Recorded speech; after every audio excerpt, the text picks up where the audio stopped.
เด็กผู้ชายคนหนึ่งเดินถือพวงมาลัยเข้าไปกลางสตูดิโอแล้วก้มไหว้ยกพวงมาลัยให้ผู้ใหญ่2 คนที่นั่งอยู่ตรงหน้าพูดสั้นๆแค่ว่าขอบคุณมากนะครับแค่นั้นเองฮะไม่มีเพลงประกอบไม่มีคำพูดยาวเหยียดแต่คนดูที่บ้านตาแดงกันทั้งจอเพราะเด็กคนนี้คือน้องทีคายุลูกชายของแอนนี่บรูคนักแสดงที่เคยหายไปจากวงการเป็น10 ปีไปตำน้ำพริกทำปลาร้าสับขายเลี้ยงลูกส่วน2 คนที่รับพวงมาลัยไปคือธัญญาธัญเรศเองตระกูลกับหนิงปณิตาธรรมวัฒนะคนที่เคยยื่นมือมาช่วยตอนครอบครัวนี้แทบไม่เหลืออะไรเลย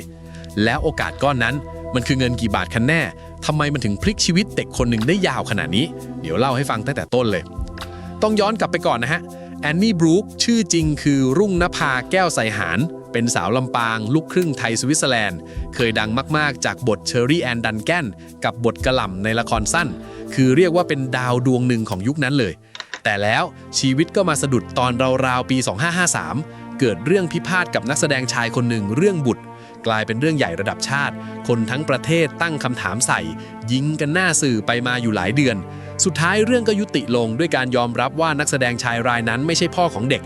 ผมจะไม่ขุดรายละเอียดตรงนั้นซ้ำอีกนะครับเพราะมันจบไปแล้วแต่สิ่งที่เหลือค้างอยู่กับตัวแอนนี่เองเนี่ยคือคำว่างานหายจริงๆฮะหายไม่ใช่ปี 2 ปีแต่หายไปเป็น10 ปีไม่มีใครกล้าจ้างไม่มีละครไหนเรียกผู้จัดเห็นชื่อแล้วสายหน้าทีนี้คนเป็นแม่มันหยุดไม่ได้เนอะเพราะลูกยังต้องกินข้าวยังต้องจ่ายค่าเทอมแอนนี่ก็เลยหันหลังให้กล้องแล้วไปเปิดหน้าร้านออนไลน์เองตำน้ำพริกทำอาหารเหนือทำปลาร้าสับใส่กระปุกขายเครื่องสำอางรับรีวิวสินค้าเป็นแอดมินเพจทำทุกอย่างที่มันมีเงินเข้ามาคือเป็นภาพที่คนดูจำติดตามากอดีตนางเอกจอเงินมานั่งซีลถุงปลาร้าอยู่หลังบ้าน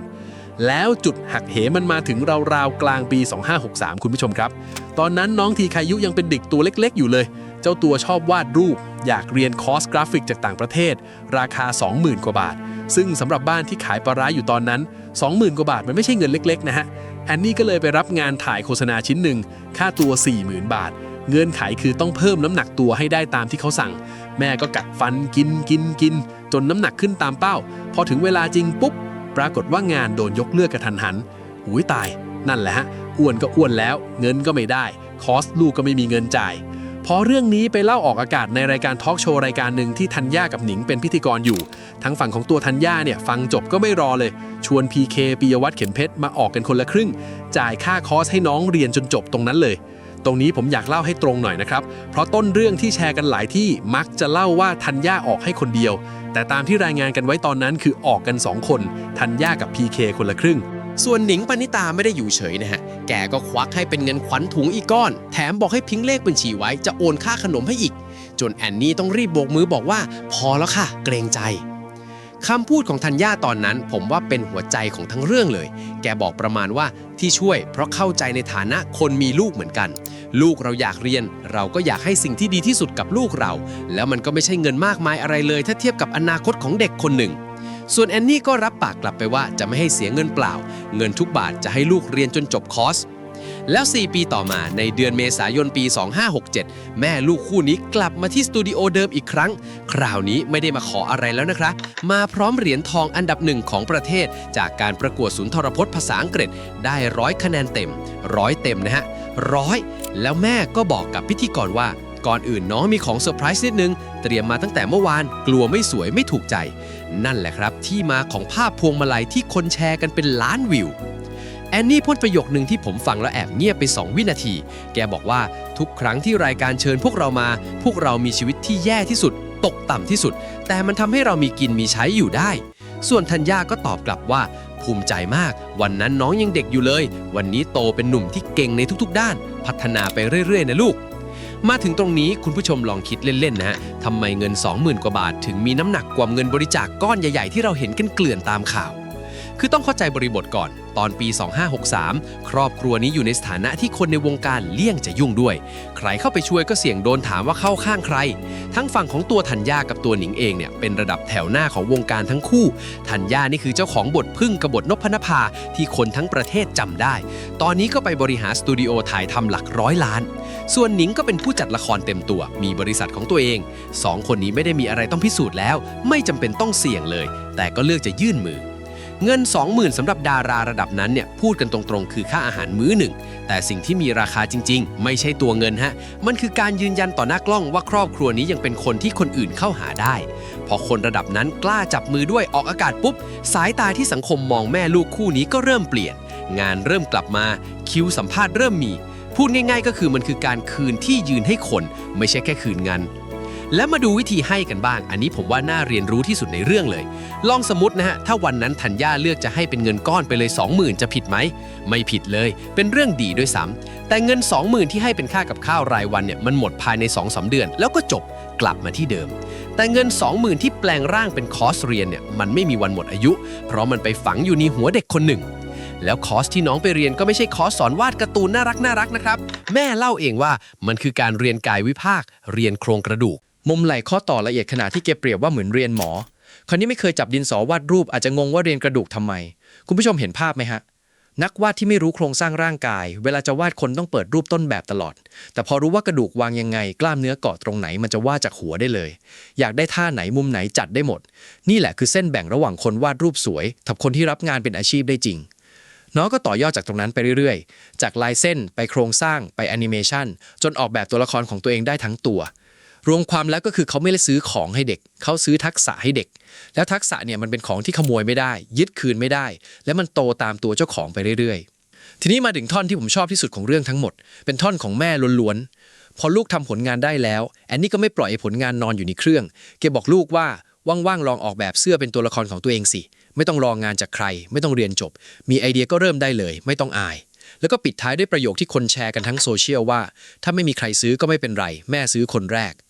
โอ้โหประโยคเดียวจบเลยฮะลองแกะดูว่าประโยคนี้มันทำงานยังไงสิ่งที่ทำให้เด็กไทยไม่กล้าเอาผลงานออกมาขายมันไม่ใช่เพราะฝีมือไม่ถึงหรอกนะครับมันคือความกลัวว่าจะไม่มีคนซื้อแล้วจะโดนหัวเราะพอแม่บอกว่าแม่ซื้อคนแรกมันเท่ากับตัดความกลัวนั้นทิ้งไปทั้งก้อนยอดขายขั้นต่ำมีแล้ว1ชิ้นแน่นอนที่เหลือคือกำไรล้วนๆนักวิจัยด้านจิตวิทยาชื่อดังอย่างแคโรล ดเวกศึกษาเรื่องนี้มาเป็น10 ปีและพบว่าเด็กที่พ่อแม่มองความล้มเหลวเป็นเรื่องปกติที่แก้ได้จะกล้ารับความท้าทายมากกว่าเด็กที่พ่อแม่กลัวลูกพลาดอย่างชัดเจนคือแม่คนนี้ไม่ได้อ่านงานวิจัยหรอกฮะแต่แกทำถูกเป๊ะโดยสัญชาตญาณส่วนเรื่องที่แม่บอกว่าให้ลองขายตัวละครให้งานเกมแอนิเมชันหรือทำเป็นอาร์ตทอยอันนี้ไม่ใช่ความเพ้อฝันนะครับตลาดอาร์ตทอยทั่วโลกตอนนี้มีมูลค่าเกือบ300,000 ล้านบาทในไทยเองก็ประเมินกันไว้ราว 20,000 ล้านบาทแล้วโตขึ้นหลายเท่าตัวในช่วง5 ปีที่ผ่านมาดูอย่างบริษัทป๊อปมาร์ทที่ปั้นตัวลาบูบูปีที่แล้วรายได้ทะลุ170,000เฉพาะตระกูลลาบูบูตัวเดียวขายไปเกิน100 ล้านตัวแล้วคนไทยก็ทำได้จริงนะฮะศิลปินไทยอย่างเจ้าของตัวเครเบบีก็เซ็นสัญญากับบริษัทระดับโลกนี้มาแล้วฝั่งบ้านเราเองก็ไม่เล็กอุตสาหกรรมดิจิทัลคอนเทนต์ไทยซึ่งรวมเกมแอนิเมชันกับงานคาแรคเตอร์มีมูลค่ารวมกัน 44,000 กว่าล้านบาทแล้วหน่วยงานรัฐเองก็ระบุว่าที่โตขึ้นได้ส่วนหนึ่งมาจากกระแสอาร์ตทอยนี่แหละปัญหาคือเกมที่เล่นกันในไทยเกือบทั้งหมดเป็นของนำเข้าคนไทยเป็นผู้ซื้อมากกว่าผู้ผลิตถ้าเด็กแบบน้องทีคายุมีสัก10,000 คนภาพมันจะเปลี่ยนไปเยอะเลยและถ้าเราถอยออกมามองภาพใหญ่คุณผู้ชมครับเรื่องนี้มันตบหน้าค่านิยมเก่าของบ้านเราอยู่พอสมควรค่านิยมเดิมคืออะไรคือเรียนไปก่อนอย่าเพิ่งทำอะไรรอจบก่อนค่อยหางานแต่ตัวเลขจากสภาพัฒน์บอกว่าคนว่างงานที่จบระดับอุดมศึกษามีถึง130,000 กว่าคนสูงที่สุดในทุกระดับการศึกษาสูงกว่าคนจบมัธยมสูงกว่าคนจบประถมด้วยซ้ำและตำแหน่งงานที่เปิดรับส่วนใหญ่ก็ระบุว่าต้องการคนมีประสบการณ์แล้วเด็กที่เพิ่งจบจะไปเอาประสบการณ์มาจากไหนล่ะฮะนี่แหละคือกับดั